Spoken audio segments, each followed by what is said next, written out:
अस्सलाम वालेकुम ख़वातीन और हज़रात। इस वक्त जहाँ मैं मौजूद हूँ यह है पुर्तगाल का शहर लिस्बन।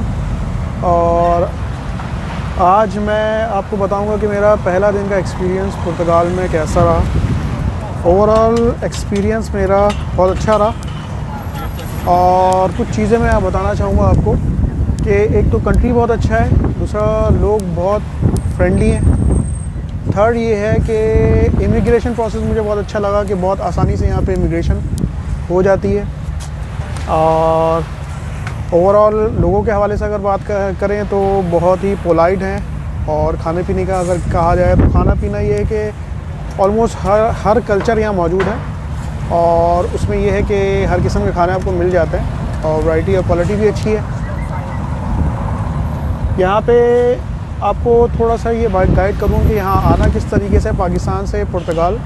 तो आपको आने के लिए जो डॉक्यूमेंट्स रिक्वायर्ड होते हैं वो उसमें सबसे पहला तो आपको ये चाहिए पासपोर्ट है, उसके बाद आपके पास वैलिड वीज़ा होना चाहिए और वीज़े के बाद आपको क्या करना है कि यहाँ पर बोर्डिंग पास आपका होना ज़रूरी है। अच्छा, एक चीज़ का ख्याल रखिएगा, ज़रूरी नहीं है कि आपके पास पुर्तगाल का ही वीज़ा हो, किसी भी कंट्री से आप आ सकते हैं। कोई ऐसी कंडीशन नहीं है कि आप अगर आपके पास शेंजन वीज़ा है तो आप यहाँ आ सकते हैं। तो इस चीज़ का ख्याल रखिएगा कि वैलिड वीज़ा होना ज़रूरी है। अच्छा, वैलिड वीज़े के बाद सबसे पहली चीज़ ये है, जब आप इमिग्रेशन से क्लियर होकर बाहर आएंगे एयरपोर्ट से तो सबसे पहला आपका टारगेट यही होता है कि अकोमोडेशन, क्योंकि इस वक्त आपके पास सामान बहुत ज़्यादा होता है तो आप सबसे पहले अकोमोडेशन फ़ाइंड आउट करेंगे। वो कौन सी अकोमोडेशन फ़ाइंड आउट करेंगे, आप सबसे पहला काम ये करना है, आपको ऐसा होटल देखना है जो कि आपको सैफ का लीगल एंट्री का पेपर प्रोवाइड कर रहा हो। और अच्छा, वो नॉर्मली होटल जो आपको कंडीशन होगी वो 1 से लेकर 3 दिन तक वहाँ रुकना पड़ जाता है। उसकी वजह ये है कि वो पेपर जब तैयार होता है तो तकरीबन उसमें 1 दिन लगता है। नॉर्मली ये होता है कि हैंड टू हैंड वो नहीं देते, कम से कम 2 दिन तो आपको रुकना पड़ता है। अच्छा, 1 दिन का जो आपका एक्सपेंस है वो ऑलमोस्ट जो होटल का सिर्फ हो गया 20 to 15 यूरो तक का ख़र्चा आता है, वो भी शेयर्ड रूम में। और अगर आप इंडिविजुअल लेते हैं तो उस सूरत में ये होता है कि आपको 30 to 35 यूरो पर डे देना पड़ता है। अच्छा, ये जो मैं बात कर रहा हूँ अमाउंट की, पर डे के हिसाब से, तो ये चीज़ आप जहन में रखिएगा। इसके अलावा फ़ूड आपका अलग है।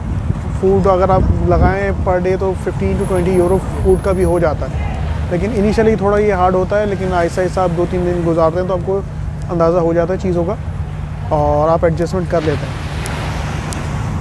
ये चीज़ आपको करनी है सबसे पहला काम। अच्छा, पेपर लॉक करना अगर आप चाह रहे हैं तो उसके लिए कंडीशन ये होती है कि आपके पास पासपोर्ट हो, वीज़ा हो, प्लस ये कि आपके पास लीगल एंट्री का पेपर हो। लीगल एंट्री का पेपर कौन सा पेपर कहलाता है, मैंने फिर आपको बता रहा हूँ, जो आपको होटल से मिलेगा वो कहलाता है लीगल एंट्री का पेपर।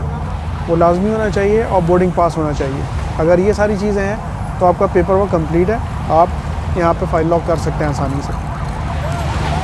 अच्छा, एक चीज़ का और ख़्याल रखिएगा कि बहुत ज़्यादा सामान लेकर मत आइएगा इनिशियली, क्योंकि ज़रूरत आपको अकोमोडेशन की प्रॉब्लम होती है।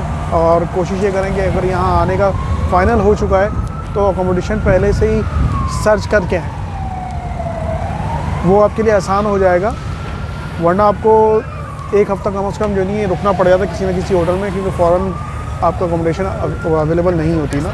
नॉर्मली ये होता है कि होटल्स वगैरह बुक होते हैं, स्पेशली समर सीज़न में बहुत ज़्यादा होता है। अभी जैसे समर सीज़न चल रहा है तो इसमें बहुत ज़्यादा बिज़ी होता है, तो इस चीज़ का ख्याल रखिएगा।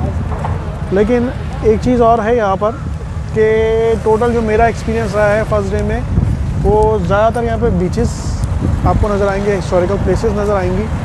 अच्छा, जगह जगह फूड स्ट्रीट नज़र आएंगी और बड़ी अच्छी बनी हुई फूड स्ट्रीट। अगर आप देखना चाहें तो मेरी प्रीवियस वीडियो में भी देख सकते हैं, जो मैंने आपको डाली है पहले। लेकिन मैं आज जो डिस्कस करूँगा पहला दिन का एक्सपीरियंस डिस्कस करूँगा, फिर आहिस्ता आहिस्ता आपको बताऊँगा कि क्या क्या फ़र्दर हमें करना होता है यहाँ पर। तो कंट्री बहुत अच्छा है, अगर आप आना चाहते हैं तो ज़रूर आइए और ट्राई करके देखिए। इमिग्रेशन बहुत आसानी से हो जाती है as compare to other countries. Other countries में इमिग्रेशन इतनी आसान नहीं है, पुर्तगाल में बहुत आसानी से हो रही है। पेपर आपके कोई ज़्यादा नहीं चाहिए, यहाँ पे 3 से 4 पेपर्स टोटल चाहिए। तो वो पेपर्स कौन कौन से चाहिए होंगे वो भी मैं आगे आगे बता दूंगा। लेकिन इनिशियली जो आपको पेपर्स चाहिए उसमें ये है कि पासपोर्ट चाहिए, वीज़ा चाहिए, बोर्डिंग पास चाहिए और टिकट चाहिए। और उसके अलावा सोशल सिक्योरिटी। ये पेपर्स अगर आपके पास हैं तो वेल एंड गुड, ये जहन में रखिएगा। इससे फर्दर आपको क्या करना है वो आप मेरी नेक्स्ट वीडियो में देखिएगा। अगर आपको ये वीडियो अच्छी लगी तो काइंडली लाइक शेयर सब्सक्राइब जरूर करिएगा। Thank you so much.